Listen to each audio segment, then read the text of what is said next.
സംസ്ഥാനത്തെ SIR നടപടികൾക്കെതിരെ supreme കോടതിയിൽ ഹർജി നൽകി CPM സംസ്ഥാന സെക്രട്ടറി MV ഗോവിന്ദനാണ് ഹർജി നൽകിയത്. തദ്ദേശ തെരഞ്ഞെടുപ്പ് പശ്ചാത്തലത്തിൽ SIR നടപടികൾ താൽക്കാലികമായി സ്റ്റേ ചെയ്യണം എന്നാണ് ആവശ്യം. ബൽറാം നെടുങ്ങാടിയാണ് ഡൽഹിയിൽ നിന്ന് വിശദാംശങ്ങളുമായി ചേർന്നത്. Balram, very good morning. ഈ SIR-മായി ബന്ധപ്പെട്ട് നേരത്തെ തന്നെ ഒരുപാട് എതിർപ്പുകൾ ഉണ്ടായിരുന്നു. ഇപ്പോൾ ഇത്തരത്തിലൊരു ഹർജി കൂടി വരുന്നു. അത് സ്റ്റേ ചെയ്യണമെന്ന് ആവശ്യപ്പെടുന്നു. അതിനുള്ളൊരു സാധ്യതയുണ്ടോ?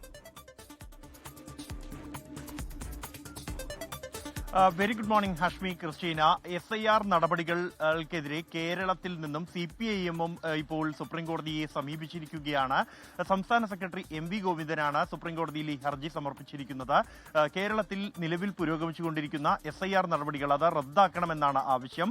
ഈ തദ്ദേശ തെരഞ്ഞെടുപ്പ് പൂർത്തിയാകുന്നതുവരെ SIR നടപടികൾ നിർത്തിവെക്കണം എന്ന് ഈ ഹർജിയിൽ ചൂണ്ടിക്കാണിക്കുന്നു. ഈ ഹർജിയിൽ അതേസമയം ഇത് ജനങ്ങൾക്ക് വലിയ തോതിൽ ബുദ്ധിമുട്ടുണ്ടാക്കുന്നു, ഒപ്പം തന്നെ ഉദ്യോഗസ്ഥർക്കും ഇത് വലിയ പ്രതിസന്ധി സൃഷ്ടിക്കുന്നു എന്നീ കാര്യങ്ങൾ ചൂണ്ടിക്കാണിക്കുന്നുണ്ട്. ഒപ്പം തന്നെ BLO-മാരുടെ ആത്മഹത്യ അടക്കമുള്ള വിഷയങ്ങളും ഈ ഹർജിയിൽ ചൂണ്ടിക്കാണിക്കുന്നുണ്ട്.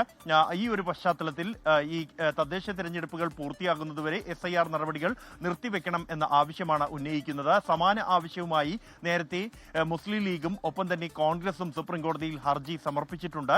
ഇത് നിലവിൽ പുരോഗമിക്കുന്ന ഈ SIR നടപടികൾ അത് ഭരണഘടനാ വിരുദ്ധമാണ് എന്നാണ് ഈ ഹർജികളിൽ പൊതുവായി ചൂണ്ടിക്കാണിക്കുന്ന ഒരു കാര്യം എന്നുള്ളത്. മുസ്ലിം ലീഗിന്റെ ഹർജി ഇന്ന് സുപ്രീം കോടതിയിൽ മെൻഷൻ ചെയ്യാനാണ് സാധ്യത.